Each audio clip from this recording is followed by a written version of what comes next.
Good evening, everyone. Welcome to BYJU'S Exam Prep. Sorry for that minor delay. We had tech issues because of which you can only watch this on YouTube. We had some issues at the studio. So, welcome to the last lap to MAH CET and welcome to the Reading Comprehension class, my favorite class, and I hope that it will be your favorite too. I hope you can see me and hear me clearly. Let me know if you have any problems. All right, good evening to everyone. I can see your names are small specks, so I'm getting the names. I can see the first few letters of your name, even if they've increased the font. Shraddha, I think I can see. Abhi, Yukta. All right, okay, you can see me and hear me. That's fine. All right, what are we going to do today? We are going to, this is the first of the two sessions. I said one RC session is not enough, give me two RC sessions. So this is the first of the two sessions that we have. It is called Decoding RC, which is exactly what we are going to do. We'll help you tackle RCs effectively by using the correct reading techniques and by eliminating options in MCQs. So I'm not going to be giving you too many RCs. I've got only two RCs today, but I'm going to make you read it properly. And then we're going to talk about answering questions. What are the chances of idioms and phrases being asked? Pretty good. There are a lot of idioms and phrases asked in Maharashtra CET. But then trends keep changing. They ask you vocabulary which is there in reading comprehension itself. Today I have highlighted the words in the passage. I've not asked all the questions, but we can always discuss those words later. We had quite a few idioms and phrases classes for MAH CET, so you should be familiar with a lot of them. They can ask it as part of fill in the blanks also. All right. So now, just assume you're starting reading afresh. What are the common problems you face while reading? Quickly give me one word or one line answers. And I know these answers. I have heard it so many times. But what are the two or one major problem you have when you are asked to read a passage and answer questions? In an exam, in an aptitude test, what is it? Just quickly give me your answer before I will tell you your answers.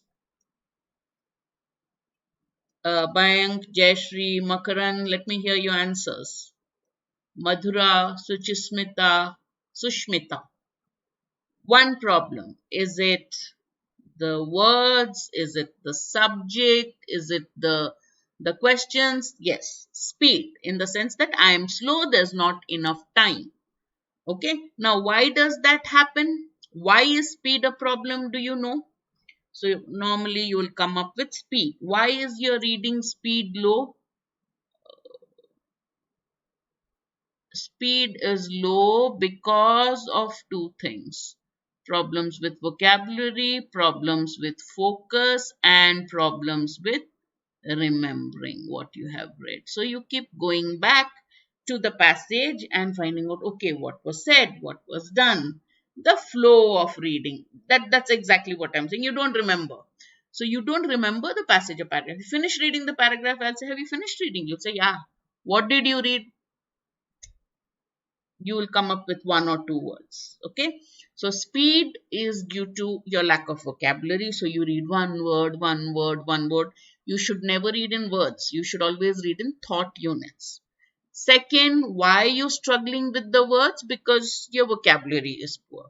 But more than vocabulary and the memory, remembering what you've read, most of you don't actually focus. You panic when you see a long paragraph or passage, or a passage with a few difficult words. You panic. The moment you panic, reading doesn't happen. Comprehension doesn't happen. Reading may happen, but comprehension won't happen. Okay, let's say I'm taking your class. Suddenly, they give me a passage and they say class starts in 5 minutes. Like today, the class was delayed by a few minutes. I sit ready for the class half an hour before class. I mean, I want the class to start on time. I value my time, I value your time. It's not like the technical people don't, but the moment there's a technical glitch, it's not my fault, it's not their fault, but I start panicking. And when I start panicking, sometimes I can't even remember what I have read. If they ask me to take a class at 5 minutes notice, I've been teaching from ages, right? You can see the gray hair on my head. As long as I can remember, I think I have been teaching. But I never take a class without preparation. You suddenly tell me, okay, some teacher is not there, can you take her class? I don't feel comfortable. Why? Because if I panic, I can't teach well. That is what happens when you lose your composure. So the key is, one, keep cool while reading, but obviously you have to build on your vocabulary, you have to build on your reading speed. And vocabulary, reading speed, not understanding terms of the passage happens with practice. Okay, oh, MHCET is just round the corner. Now you're telling us it doesn't matter. Start at some point. It may not help you for this, it will help you even for this exam to read the right way. So my first question is how to remember a passage. The same rule that I have been telling in every class, any RC class of any teacher who takes English, you will hear them tell you, always simplify to yourself what the writer is trying to tell you. The writer wants you to understand his point of view. He or she is not writing for their own self. All right. Therefore, you have to rephrase each paragraph as you read it. Sachin, you are not the only one who finds comprehension difficult, confusion in reading, or vocabulary difficult. Every student does it because all of you have similar backgrounds. And reading is not a habit that is pushed on you. And suddenly, for an aptitude test, you have to read and answer. But with practice, it helps. It's like the Indian cricket team. Earlier, whenever India went abroad, they were called tigers at home, and they were called paper tigers when they went to play abroad. They couldn't play, and it was under Saurav Ganguly. Actually, it was under Azharuddin, Muhammad Azharuddin, that it started doing well in overseas series. But under Saurav Ganguly, it made it a habit. Why? Because the pitches in India were also made to help fast bowlers instead of just spinners, instead of making dead wickets. So our batsmen also could start playing on fast tracks, on swinging wickets where the ball would swing. They would also, they learned how to play. The same way, if you start reading properly, summarize each paragraph as you read it. Now, when I say summarize, I'm not asking you to write it down. Don't do that. That's a phenomenal waste of time. That's a criminal waste of time in an exam.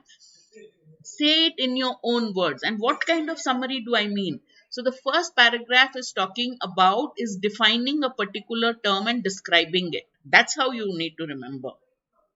Second paragraph has mentioned advantages. Among the advantages, if you remember one, you will say it. Third paragraph is saying, but there is a huge disadvantage which actually outweighs all the advantages. However, it starts, so it's giving another point. And the author concludes that all those advantages come to nothing in the face of this one disadvantage. That is how you remember the flow of the passage. Every author uses keywords and their synonyms in the where am I? Okay, why is it red? I don't want red. I'm only getting red and I don't like red in my presentations. Anyway, red is a mark of mistakes. Okay, let me just see quickly if I can change the pen color. No, I can't. So every writer uses a few words. He's very fond of a few words and they would repeat that in other words. If you catch those keywords and the synonyms, you're good.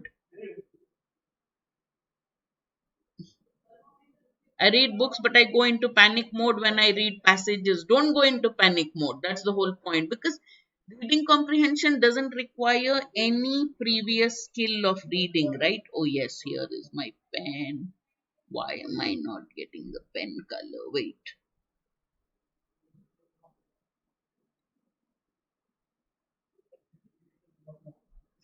All right. Then the key is simplify life for yourself by paraphrasing it. The author says this is not just difficult, it is impossible. Second paragraph, he says there are lots of problems associated with it. Find your own key terms to remember the paragraphs. We will do that today. All right, I will do that with you. And it's important to understand the flow of ideas, because you should not read the passage to remember every point mentioned in the passage, especially in exams like MAH CET. There'd be a lot of questions which are direct and fact based. So if the passage is long and has a lot of fact, author asks the question based on a lot of facts that are given in the passage. You don't have to remember all. You read the question, and then using the stem word of the question, you remember the flow of the passage. You will know which paragraph you have to refer to cross check whether what you remember is correct or not. So you just have to say, oh yeah, the advantages have been mentioned somewhere in the second or third paragraph. So you go back and you scan the second or the third paragraph, get the sentence, and then you answer the question. So that is why entire reading process is a combination of skimming and scanning, at least in MAH CET. That will help you.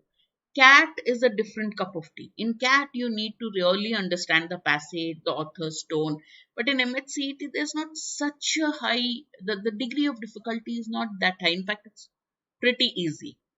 Lot of direct questions, lot of questions based on vocabulary. So based on that, your strategy has to change. Your reading style has to change. If you paraphrase, you'll know the passage paragraphs, rough points. If you know the flow of ideas, you know which point has been mentioned where, and you can answer questions. All right. So are you ready to start? Before that, always remember, read not in words but in thought units. There might be a lot of difficult terms in one line, but if you understand the overall meaning of the line, you'll guess the meaning of the word in the context in which it is used. And in most cases, ask yourself, if there is a vocabulary question on it, first determine, does the word have a positive connotation or a negative connotation. If it has a positive connotation, among the options, uh, eliminate those words which have a negative meaning if you can, and then try to guess the meaning of the word from the given options. All right. Okay. And the sentence in which a word has been used will often give you the context. Those are part of inferences also, but those inferences are very easy. In RC, the inferences are very easy. The other inference based questions that they ask you in MAH CET is related to verbal logic, and that Nikita will be taking the verbal logic sessions for you, and you will understand. All right, so I will give you 45 seconds to read this slide. All right, keep the timer on. I'll give you 45 seconds to read this slide, and then I will uh, summarize it for you. Start.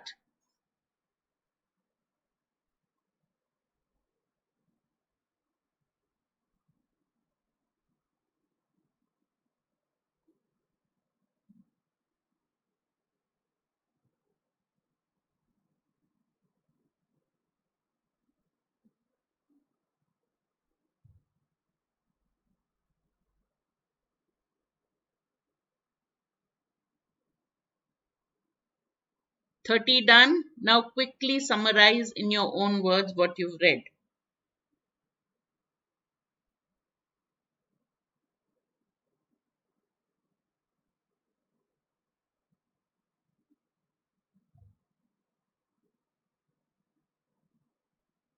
All right. Okay. What what is the passage about roughly? Only the first paragraph I have shown. What is the first paragraph about? I interrupted at the end of 30 seconds. Oh, all right. Oh, my head is coming in between. Okay. Uh, how do we get rid of that? Hmm. Can they remove my, now I don't know how to move. Should I move to the right? Okay. One sec. I'll just have a talk with the tech team.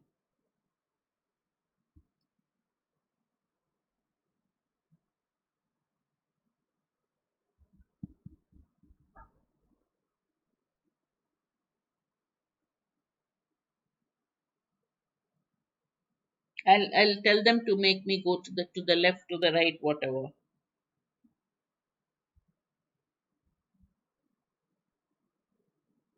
Okay. Somebody in one line, importance of books take your left, ma'am. Left nahi, right hoga na. I don't know. They'll do it. They'll make my picture small. All right. They'll make my picture smaller so it goes off to the side. All right. Okay. Now the key here is it's about books.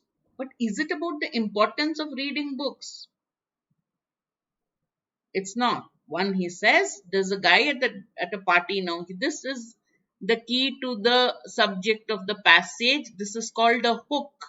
All right. He says, somebody says, I am writing a book, and instead of saying so am I, he said neither am I.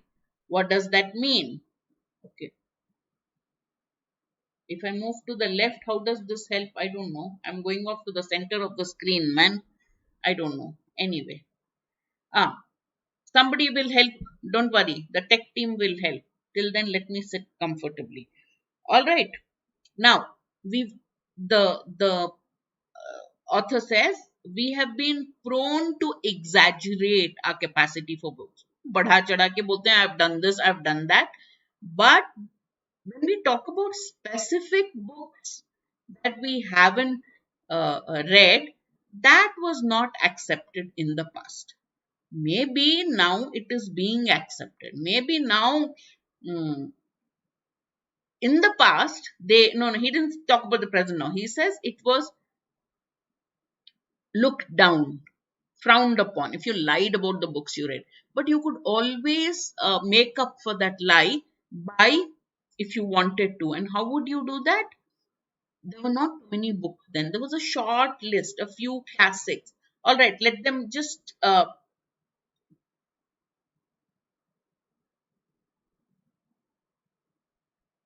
that neither am I has been said sarcastically. All right, that's a sarcastic way of saying it. I'm writing a book, neither am I means I know you're not writing a book. That's what he's trying to say. So with that hook, he has brought us. Frowned upon means disapproved. They disapproved if you lied about reading a book. All right, now with this, you will get an idea about the rest of the passage, the tone, and the overall thing. All right, again, I'll give you 45 seconds. I hope you can see the passage now. Okay, actually 30 seconds is enough, but I'll give you 40 at least. Read the next part. All right. What did the author say now? He says earlier, even if you lied about a book, you could always make up for it by reading. Because there were very few books that were there, and there were very few on the list of new arrivals. But now we have in one genre, that is young adult fiction alone, you have 10 trillion new titles. So now there is so many books that it is impossible to keep up with all the books that have been published in whatever genre. And because the world is now divided into the long form literate, people who are really properly well read, and the snapshot social mediated people, who get their knowledge from the social media. Both the kinds have to have one pressure. What is the pressure they both are under? Maintaining well articulated, informed opinions. You are expected to have that, and that takes a lot of your time, right? It is not so much about how the genres of the books have been changing. It's more about, imagine if one genre itself had so many titles. Think of the number of books overall that are going to be there. You and I are not going to be reading young adult fiction or maybe speculative fiction. I would read even normal fiction. So in one subsection of books, if there is so much, think of how many books are being published every year. Therefore, and there's so much there's so much pressure on the limited time that we have. We have to be well informed about everything. We need to keep up appearances that we know everything. Therefore, that is even more pressure on us. Yes, the content is changing and there is so much content, both. All right. Okay. Same way, let's look at the next. Again, 40 seconds to 45 seconds I'll give you. All right. Okay. The language was a little difficult. The Views expressed were also a little difficult. Tell me what this is about. Give me your summary in one sentence too, because I know it will take a little time. So one sentence per student. Quickly tell me what is the gist of this passage, which is the most important line or thought in this passage, in this paragraph.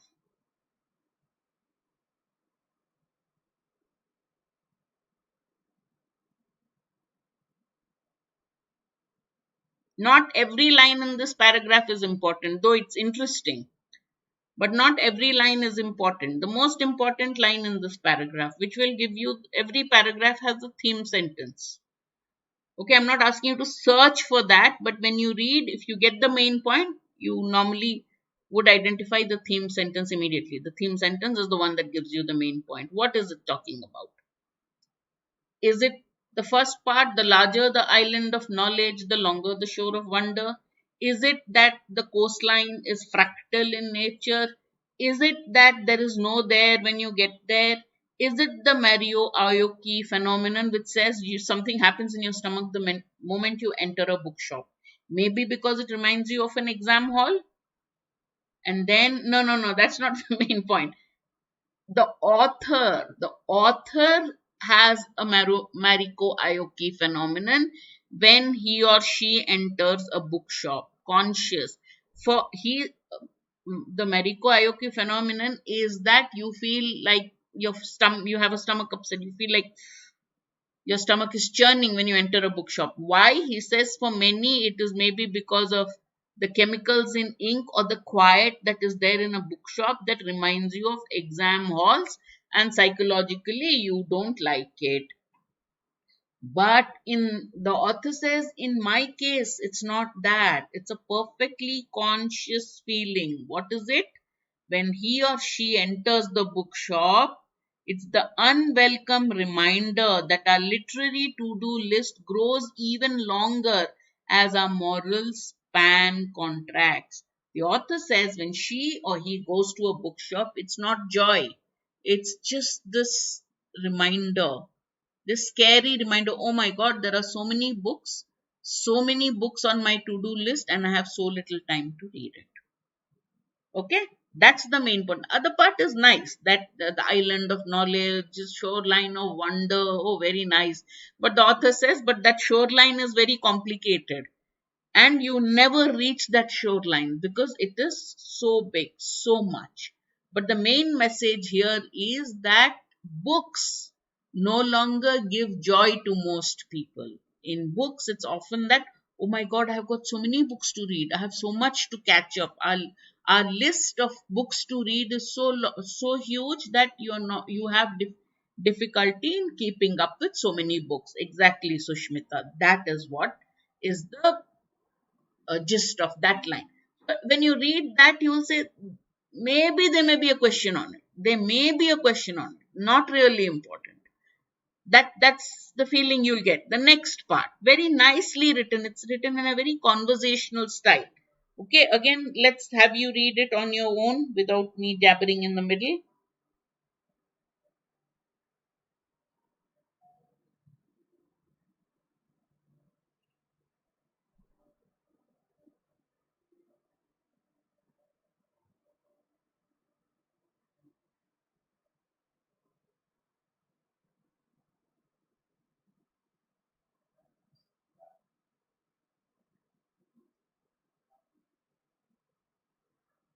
It's actually not deep. There's only one message, Bhushan, and we'll find out about that.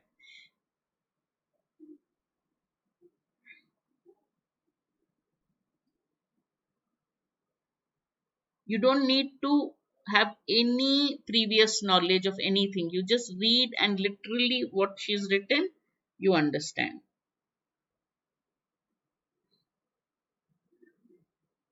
Okay, all right. And so the author apologizes to Orwell before she continues in passive voice. Okay, if I had 10 questions at my disposal, I could have made a question with this also. What is the author implying? What can you infer from this? That George Orwell's what was it, advice to all writers was avoid the passive voice. Avoid the passive voice. The passive voice shows that the the doer is not energetically doing something. Passive voice is a very boring way to write. So here that's why she says, sorry Orwell, my guilt is too great to avoid the passive voice. Certain strategies have evolved. Instead of saying I have evolved certain strategies. Got it? So then look at the lines. A certain fuzziness, there's a certain ambiguity about our relationship with the given book. So I show you a book and I'll say, have you read this? Some you've read, others you have browsed, and or you answer like your Facebook or whatever status. It's complicated, and then exactly the language that youngsters will understand. A wink, evasion, and fudge. So if I ask you, have you read this book? Have you read Sapiens by Yuval Noah Harari? Some might have say, yeah, I have read it. Some might have just read the intro and the the Google review of the book and say, हाँ पढ़ लिया है. Others would say, well, I bought the book, but I still haven't read it. So what are you saying? You're kind of fudging the issue. You're not telling me directly whether you've read it or not. And then the author ends with this line. I earnestly endorse quotation anthologies, those books which will give only quotations from books. Now, when you quote from a book, what will happen? You say, oh, you know that Shakespeare wrote this guy wrote this, Sapiens, Harari wrote this. It will obviously give the other person the impression that you've read the book, which is why you are able to quote from it. Right? That's why the author says, I support quotation anthologies. And then she says, I have developed a very relaxed attitude to what we mean by to read. Have you read the book? You've developed your own definition. The author says, I have developed my own relaxed attitude to what I mean or what we mean by have you read a book? Okay. As is preferred, the more inclusive one, I know the book. Know means know about it, have read the headlines, have read only the blurb at the back, or have actually read the book. It could mean anything. You don't have an answer to have you read a book? No, you can give any answer you want. You can evade it. If you've read it, you can say, I've read it. If you haven't read it, you can always fudge and evade. Alright, that is the way. Okay. Alright, last part. Again, 40 seconds, read it and then try to remember what exactly the passage said. Okay, let me again give you 40 seconds to read this. Alright, so last paragraph, what did she say? As a lifelong author admits, what is a pseudo or it's a short for pseudo. Pseudo means a phony, something which is false. So she says, I have been a lifelong pseudo. I've always pretended to be something I am not. And I learned long ago how to float an implied familiarity with an author or their work without telling an outright lie. This is, I have developed a technique by which I can give the impression that I know an author and her work without actually telling a lie.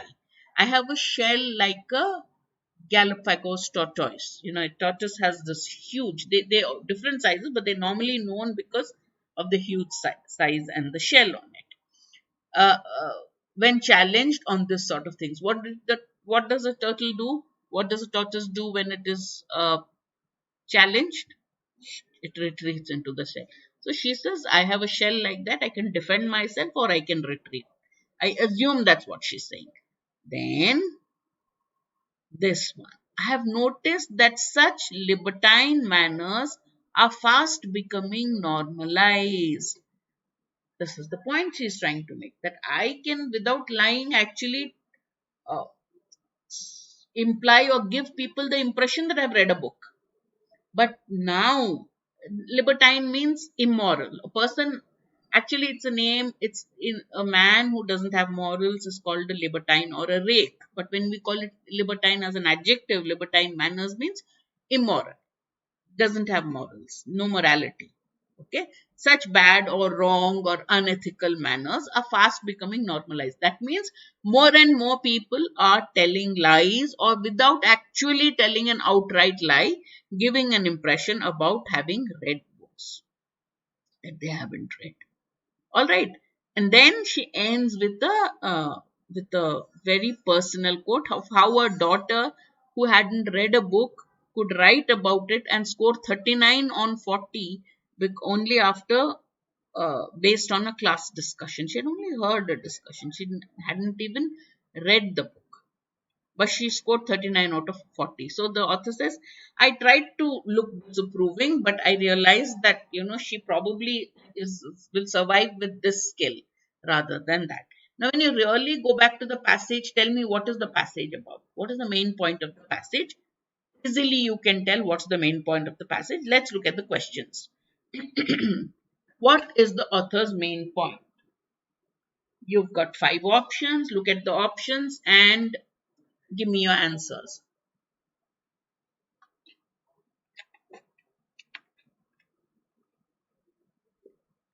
Mimetic comes from the word mime.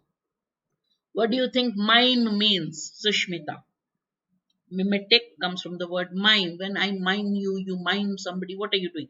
You're imitating them. You're copying them. You're trying to act or talk like the way they do. So we are a mimetic species. We try to copy from people around us. Read all the options and then mark. All right. Don't be in a hurry to mark. Read all 5 options and then mark. What is the main point? Is the main point that we are not reading because there are too many books being published? Is it that? Or is it that too many books affect the reading habits of people by making them stop reading or making them lying? Is that what the author is saying? Or is the author saying it's quite normal now for people to pretend to have read books when they haven't? Anthologies of quotations are better than longer books, or is it one can get knowledge from other sources nowadays? Now let's look at the first one. Author does mention too many books being published, but that's not the main point. He was talking about earlier when people lied. Anthology means collection. It's a name given to a collection of poems. The author has used anthology of quotations. So one is not the main point. Though the author has said there are too many books, for us to keep up with it, that's not the main point. He has not said how they affect the reading habits. He just says that in his or her case, he or she feels very distressed that I can't read. There's so many books to read. Normal for people to pretend. Earlier it was frowned upon, but now this may be.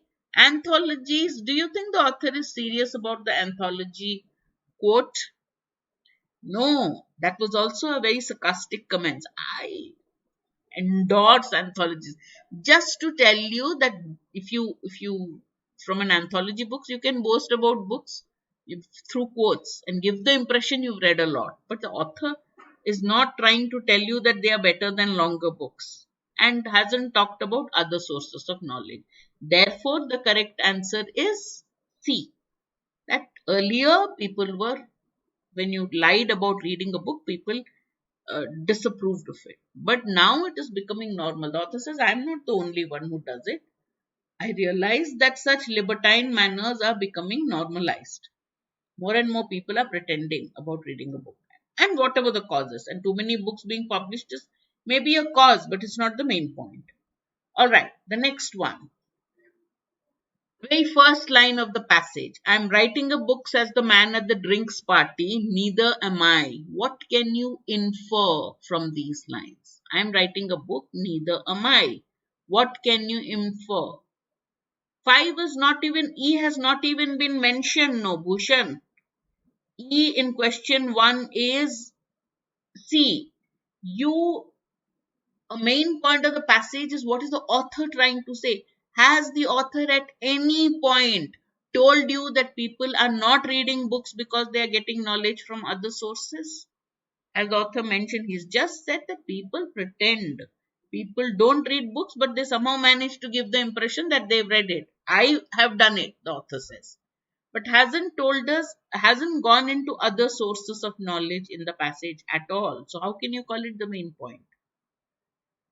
That is our argument, your argument as you are trying to develop and look into it. Why are people not reading books? But that's not been given in the passage.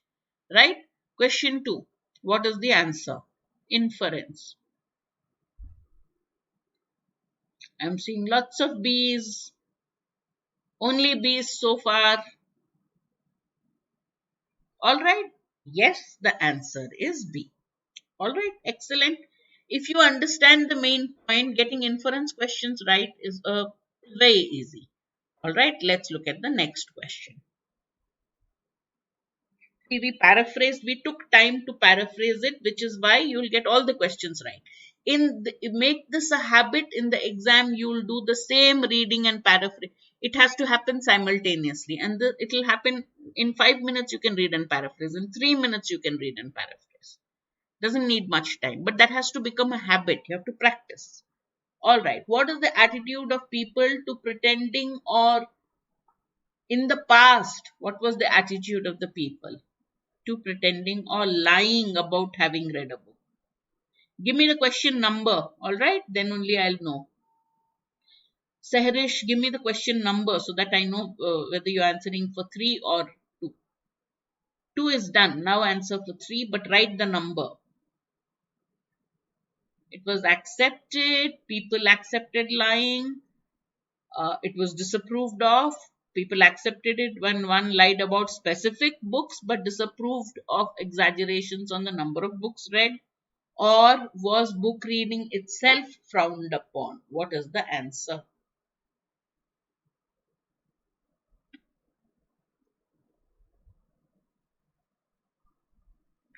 It was accepted as a normal practice, not in the past. Now, yes, it's becoming more and more normalized, the author said. So, A is not the answer. People accepted lying about specific books as well as lying about one's capacity. Actually, the author has put it the other way around. If you look at the passage, the author says that if you exaggerated about the capacity to read books, most people, he says, exaggerate about the capacity to read books. Oh, I can read so many books a day. But when you lied about specific books, people disapproved of it. Here, people have always had the tendency to exaggerate their capacity for books. But when you talk about specific books one has not read, when you lie about that, then people would disapprove of it. So the answer for that will be not. This is exactly the opposite. Sorry, where's the? Therefore, this is not correct. People disapproved of lying about books. Yes, that is true. And the author says that even if you hadn't, you could always read because there were fewer books. Alright, so this is wrong. And book reading was not frowned about. Lying about books you read was frowned upon. Got it? So the answer is C. All of you, excellent. Alright, question 4. Why do you think the author says that I will endorse quotation anthologies? Why? The reason hasn't been given, so we have to guess. It's not even being called an inference question. What is the most likely? Look at the topic, look at the tone, and decide what is the likely answer. Read the passage once quickly but thoroughly. But when you answer questions, you are not sure whether it's B or C. I remember reading something about B and C. Go back only to that paragraph, Bhushan, and then refer to it and answer. Got it? You can read any number of times, but don't reread the passage. It's a waste of time. Once you read quickly and thoroughly, maybe in 3 minutes, 2.5 minutes, 4 minutes maximum, then when you come to the question, you will know from the flow of the passage from where the question has been asked. So when you look at the options, you read that part and cross-check that the answer you got is right. All right, question 4. Anthologies, quotation anthologies. I'm seeing lots of answers for B and some D. How do you know the author has compiled? The author has only said, I will support an anthology. Suppose I tell you, oh, I love reading short stories. Does it mean I have written a book on short stories? No. The author says, I will endorse, I will support reading anthologies at the end of the discussion of how you give an impression of having read books. Therefore, the author would likely endorse it because by quoting from anthologies of quotations, you can give the impression that you've read books. This is slightly more difficult because I wanted to you to paraphrase and get into the habit. Shubham. The next passage is from Maharashtra CET past year paper, so you'll know the level. That's not very easy either. Okay, it's longer. The passage is longer. So the next passage is that. So you'll know the level of difficulty. All right. Okay. Next question. There will be at least 4 or 5 questions on vocabulary. I've given only one because we have another passage to do. What is the meaning of the word ominous? Promising, intellectual, threatening, auspicious. He has given this word in the context of bookshops. The ominous silence that is there in the bookshops reminds some people of exam halls. What is the meaning of ominous? Omen, ominous. You're planning to go somewhere and suddenly you hear thunder and lightning. Oh, that sounds ominous. No, ominous is not intellectual, it means threatening. Dark clouds look ominous, threatening. Ominous tone, threatening. All right, so answer is C. Now, auspices. The Red Cross is working under the auspices of the United Nations, means under the support and sponsorship. Okay, this is not the same. Don't confuse it with auspicious. This means something which is favorable, right? Auspicious date you choose for doing any good deed, housewarming or something. This is different from that. There were other words there. Quickly, we'll just look at that. And then we'll go to the next passage where I'm not going to summarize for you. I'll show you the passage for 45 seconds each, and then I'll move to the next slide, and then I'll ask you to answer questions. After that, we'll go back to the passage. Okay, first paragraph was anything there? Prone to exaggerate. He is prone to postponing something. Somebody is prone to forgetting. Prone means having a tendency to do something. Now, prone is also a position. If you sleep with your face down, that position is called prone. Lie down prone on the ground means like that. But you say I'm prone to doing something, that means you have a tendency to do something. Exaggerate means to hype, to make something bigger than it is. Fractal means complicated. All right. Posit or posited means uh, to to suggest something, to propound something. Ominous, of course, you know, means threatening. Endorse means to support. All right. What's the other word? Libertine means an immoral person. Okay.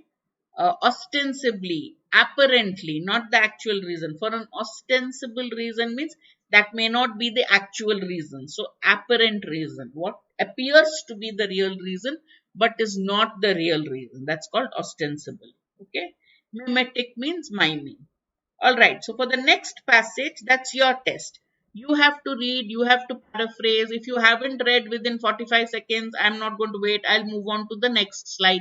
But remember, you don't have to read every line to understand. Just have this sense of urgency so you read the slide slightly quickly in 45 seconds. All right. Let's move on to the next passage. And you simplify it in your own words. You decide what part of the passage you want to paragraph you want to remember.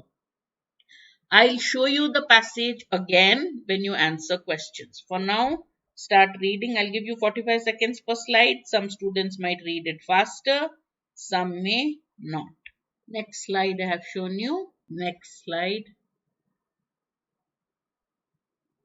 Passage is slightly longer than the one I gave you.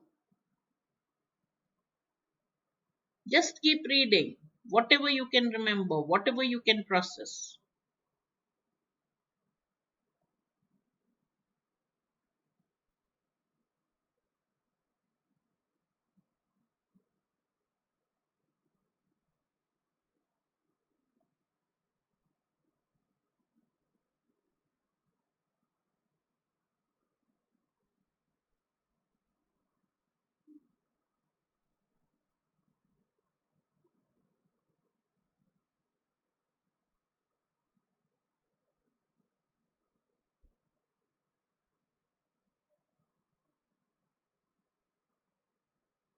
Next slide. Oh, next slide is the question. Now, you have read the passage about cryptocurrency, about bitcoins. All right, 2018 Maharashtra CET, this passage was there. All right, plausible means can be done. Possible, it can be done. Okay. Now, according to the passage, the moment you get a question called according to the passage, which then you know it's a direct question. Which of the following is or are the impacts of cryptocurrency mining in Zimbabwe? Promotes digital fraud and reduces financial security, causes natural disasters through its emission of harmful gas, will cause energy shortage in the long term through excess utilization of energy.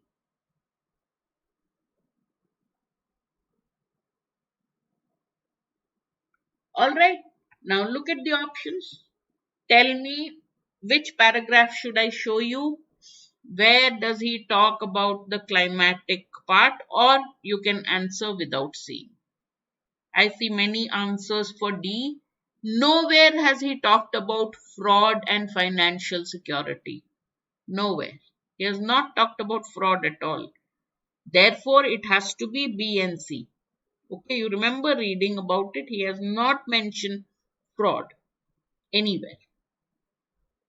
He's talked about its effects. It said there are floods and droughts, therefore. All right, okay. What can be inferred from the following line? Again, for this, you don't have to go back to the passage, but just you can read one line before it to get an idea of its context if you want. But you have to tell me whether it's the first part or the second part, and I show it to you. There's no administrative source on power use involving crypto mining. No, he has used it for Zimbabwe also. I'll show it to you. All right, I'll take you back to the passage. All right, 7, do you want to answer? Do you want me to take you back to the passage and I can answer Shubham's question also? Just interpret this and you can get the answer. There is no administrative source, there is no administrative authority who can tell you how much power is used in cryptocurrency mining in Zimbabwe. That's what it means. So there is no reliable data. All right. Now on 6, you said B is talking about B means natural disasters. No, natural disasters. He has mentioned Zimbabwe itself here. One, he says environmental nuisance. It's mining reliant on coal fired in countries like China emits this much tons of carbon dioxide. True. Then he said carbon dioxide is one driver of global warming, a phenomenon that has caused frequent and intense droughts and floods in Zimbabwe in recent decades. Got it? So he has mentioned the problems, climate change problems that Zimbabwe is going through. Got it? All right, B and C. Very good. Excellent. Okay, next one. Question 8. Which of the following is true? For this in the exam, go back to the passage. Today we are running short of time, so we'll just go ahead. Give me the answer. The need for alternative energy source is imperative. Imperative means very urgent, required, as indicated by the sustained pressure on renewable energy sources due to mining. Is this what he's saying? Is it that we need alternative sources of energy? Because renewable, is he talking about A? Is it B? The method used to calculate energy used during mining is faulty. Is it it's unfair to limit Bitcoin circulation to the current number of 21 million, which is true. The UN expert panel report on Bitcoins is erroneous or faulty. Is he saying that? Or is he saying Zimbabwe doesn't have a reliable power supply? I've seen many answers. Yes, if only Zimbabwe had a reliable power supply. Therefore, yes, the answer is Zimbabwe doesn't have a reliable power supply. All right. 9. The passage was long. It looked hard, but the questions are which one are quite easy. Which one is not true?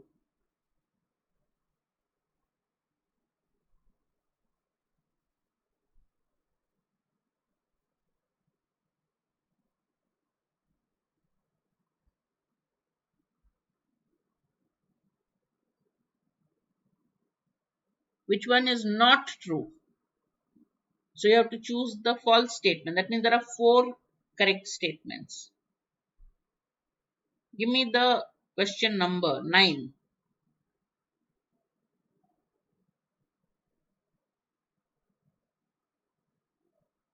They are trying for energy efficient cryptocurrency, right? In the somewhere in the first paragraph he has mentioned. So D is true. Zimbabwe's cheaper electricity rates have been mentioned. C, D, E are true. Bitcoins have a potential. What is this? Average cost in Africa is not twice. In Zimbabwe, it is lower, and in other parts of Africa, he has not said anything about the rest of the world. So our answer is A. A. D, he has mentioned that they are trying to get more energy efficient cryptocurrency. Okay, what's the most suitable title for the passage? The title has to tell you the story of the passage. It should not be like the title of the Hindi movie where the title is different and you don't know what the movie is all about from the title. There was one which said, Ah, men at work. I still haven't figured out what is the connection. Are men at work or on men at work or something. I keep wondering what is the connection. Anyway, yeah, which is the correct answer title? It should tell you the story of the passage. It should give you a good idea of the passage.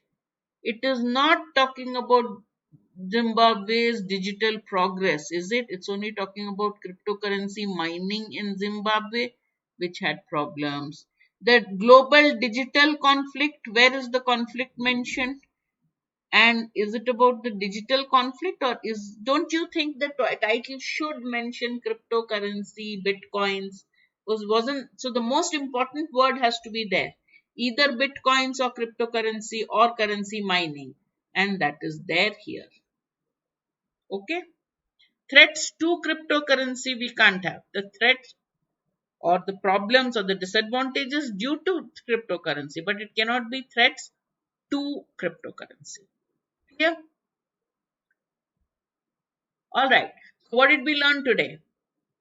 We'll continue our discussion in RC2, where again I'll give you one tough passage, one easy passage, or maybe both moderate passages. First one we will do in detail, looking at different types of questions and the best way to answer different types of questions and eliminate options. Today was more about reading. All right. But continue this, identifying the main point and reading. All right. I hope you enjoyed the session. If you did, please press the like button. Also, remember to attend these sessions in our series on Last Lap to MAH CET. We've been working very hard to get you good questions, good set of questions as close as possible to the actual exam. All right. So, next, 9th, Naveen, 11th, Gaurav, 12th, Nikita with critical reasoning questions. Naveen again on Maharashtra CET DI decoded, and Gaurav on abstract reasoning. The week after that, again, I will have my session. But do stay locked at 9 o'clock for all these sessions. Very useful, very carefully compiled questions. So do watch that. Also, watch our analysis of the actual test on from August 23rd to 25th. And do subscribe and press the bell icon. Follow us on all these channels and press the like button if you like the session. All right. Yes. Yes. Look at all options, similar words, Sushmita, spewed, spawned. All right. Find out all the meanings. Thank you. Thank you. All right. See you guys. Bye bye.